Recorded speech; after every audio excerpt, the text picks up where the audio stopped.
De este tema, saludamos aquí en el estudio, en esta mesa de trabajo, al doctor Antonio Bayardo. Él es maestro en bioética. Doctor, gracias por acompañarnos, bienvenido. Muchas gracias, es un honor y un placer estar aquí en mi alma mater. La verdad es que agradezco mucho la invitación. Al contrario, gracias a usted por acompañarnos, doctor. Me parece que sería importante iniciar diciéndole a nuestra audiencia en qué consiste la bioética y por qué en este momento se está volviendo tan importante.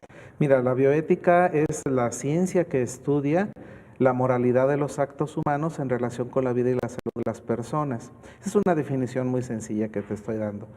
Pero finalmente lo que dice es que es una ciencia, estudia lo que está bien y lo que está mal en las acciones que hacemos en relación a la vida y la salud. No solamente implica la deontología médica, que antiguamente pues era lo que normaba el actuar del médico, porque ahora muchas personas, aparte de los médicos, participamos en la atención de la vida y la salud. Entonces, para englobar a todo el personal, es que el término ahora se denomina bioética. Ahora, doctor, esta disciplina, esta rama se ha hecho esencial porque como lo hemos escuchado en estas piezas de introducción y como lo hemos sabido a lo largo de estas últimas semanas, no hay insumos que alcancen para atender a los pacientes que hoy por hoy están siendo afectados por esta enfermedad. Y seguramente está siendo muy frecuente el que los médicos tengan que decidir entre el uso de estos insumos para un paciente o para otro. ¿Esto existe ya un protocolo a nivel internacional, doctor, o cada uno de los países lo está adaptando según sus necesidades? Mira, la situación de escasez de recursos es una cuestión muy conocida de mucho tiempo atrás. Me quiero referir, por ejemplo, a las situaciones de pacientes, por ejemplo, con enfermedad renal crónica, en donde hay pocos recursos para darles diálisis a todos o para un trasplante renal, por ejemplo. Y en esas situaciones de escasez de recursos ya hay protocolos que han definido cómo se deben de seleccionar las personas. Puede ser por el orden de llegada, como lo escuchábamos hace un momento, pero también puede ser de acuerdo a la gravedad del caso. Y generalmente pues, se le da prioridad a los casos más graves, por ejemplo, en el caso de un trasplante renal. Ahora que se viene esta situación nueva de la epidemia de coronavirus, una enfermedad extremadamente contagiosa que tiene una letalidad, si no muy alta, sí el problema es que son simultáneamente muchas personas graves que están muriendo a la vez.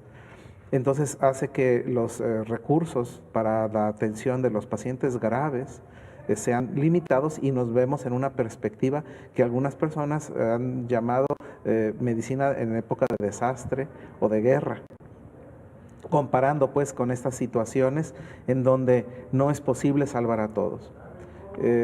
Son situaciones límite que pueden ocurrir en un naufragio, ¿verdad? En un barco, en un incendio, en donde puedes salvar solo pocas personas y muchos van a morir, y bueno, salvas a los que puedes.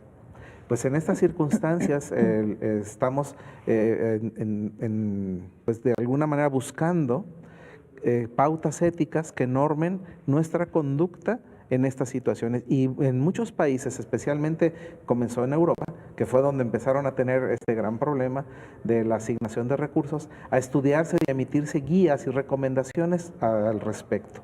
En México ya tenemos una guía del Consejo de Salubridad General que la verdad está muy bien elaborada, muy buena, en donde nos habla de cómo priorizar los recursos, porque idealmente pues queremos darle atención a todas las personas y no se le quiere negar a nadie la atención, pero se sabe que puede ocurrir, porque ya ha ocurrido en algunos países, que los recursos de repente ya no alcancen, entonces nos enfrentemos a la situación de escoger a alguien para recibir un recurso entre varias personas. Claro. ¿Qué fue lo que decidieron en Europa, por ejemplo, doctor? ¿Cómo lo manejaron? ¿Cómo manejaron esta situación?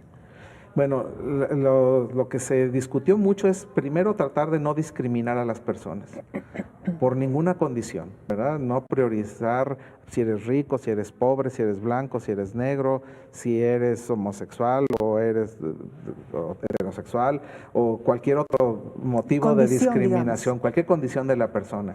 Y ahí se llegó a un punto en la cuestión con la edad.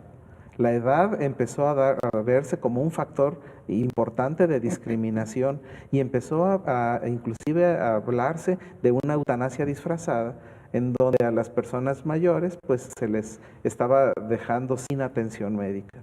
Y entonces, pues pensando en esta situación es que se han elaborado criterios, porque la edad por sí misma no debería de ser un criterio de exclusión, es decir, es que tú ya tienes 80 años, no te vamos a atender, no debería de ser, porque hay que ver todo el contexto de salud de la persona. Finalmente se trata de racionalizar los recursos y darle la mayor oportunidad a la mayor cantidad de personas, salvar todos los que se puedan y no desperdiciar los recursos. Cuando tú estás viendo que por las circunstancias particulares de una persona, la probabilidad de salvarla es muy reducida, mejor asigna ese recurso a alguien que tenga más posibilidades. De eso se trata.